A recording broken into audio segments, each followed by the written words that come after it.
Hello, calculus folks. This is an example, a review example from chapter 3, which is on applications. This one we've got looks like an electronics sort of thing. We've got a function. Voltage is I times R. I is the current and R is the resistance apparently, although that's not important. They're just functions. And we want to find V prime at 3 and interpret the answer, and then we want to find the maximum minimum voltage on that interval. Before we get going, I want to talk a little bit about that and taking the derivative of that. Now, you don't have to write this part down, but if there's the function and I want to take the derivative of v with respect to t, this is what I want, right? And this is the Leibniz notation, and it's kind of appropriate here.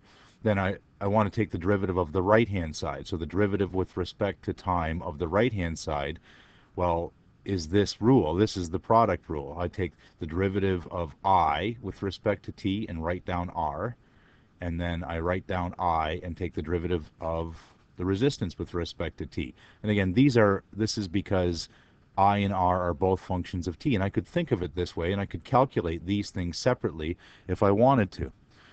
And I think when we first talked about this, we hadn't used this notation very much, so I wanted to go back and mention that. And this is kind of a nice way to do that. dr dt is a small, tiny little formula, but we'll see that probably what you would do is the way I'm going to do it right here. So V is equal to I times R, and I just substitute those expressions in. Nasty decimals, but we're not too scared about nasty decimals. And notice here, there's R, this is I, there's R is 13 plus 0.21 t. And one technique would be just to multiply this all out, right? I'm going to not do that. I'm going to practice the product rule. Certainly, probably almost the easiest way would be to expand that and just get a polynomial and take the derivative of the polynomial. But I'm not going to do that. I'm just going to take the derivative of this thing with respect to t using the product rule. So the product rule is take the derivative of this thing, which is negative 0.004 t. That disappears. Write down the second thing, plus, write down the first thing,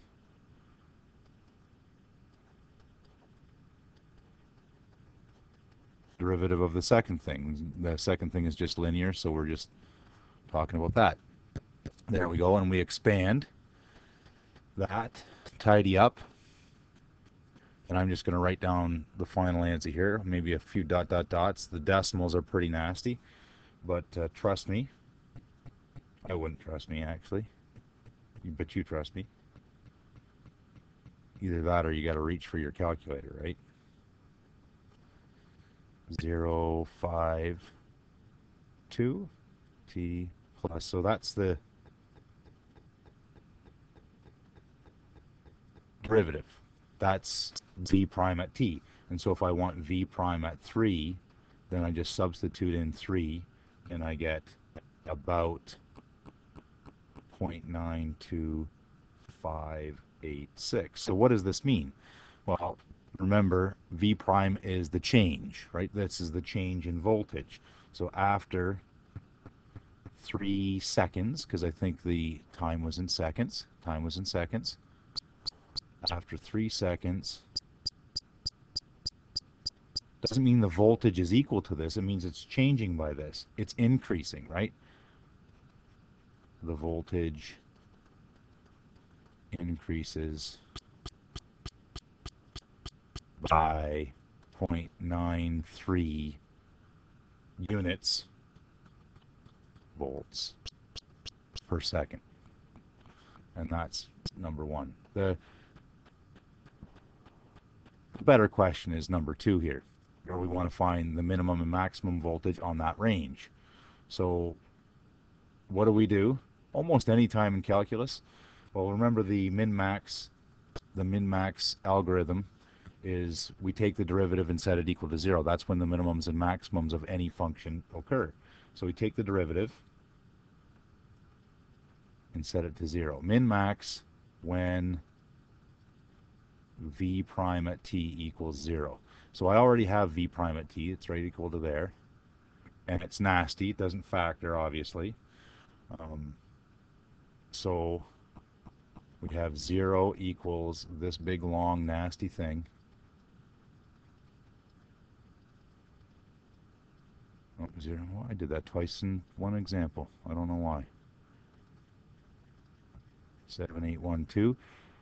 Doesn't factor, so we're going to use the quadratic formula, right? The formula, negative b plus or minus the square root. Oh, that's a bit of a swoop there. B squared minus 4. And I know you've got the fancy calculators humming and you already have the answers, but you know, I'm the one holding the pen here, so you'll have to be patient. All over, oh boy, 2 times a, which is that first nasty thing. And you should get, hopefully, I can't get to my extend the page here. I wonder if I can get rid of this somehow. No, I can't. Isn't that fun? That's fun. Nope. Oh yeah, now I'm starting programs I don't need to get started.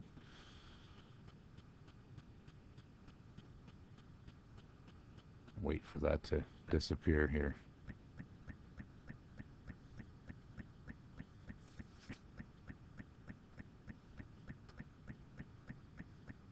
All right, let me see if I'm going to take a pause for a second here and see if I can. All right, I haven't figured out how to get rid of the bar at the bottom, but I do have a little more space to finish the example anyway. So t is equal to, what do we got? There's 2 values. T is equal to negative 11.7 and t is equal to 53.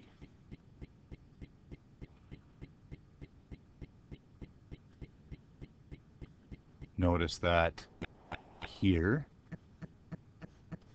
our interval is 0 to 5. So notice that neither of these are in our interval. Does that mean this function doesn't have a maximum or a minimum? No, because remember, we do have to check endpoints.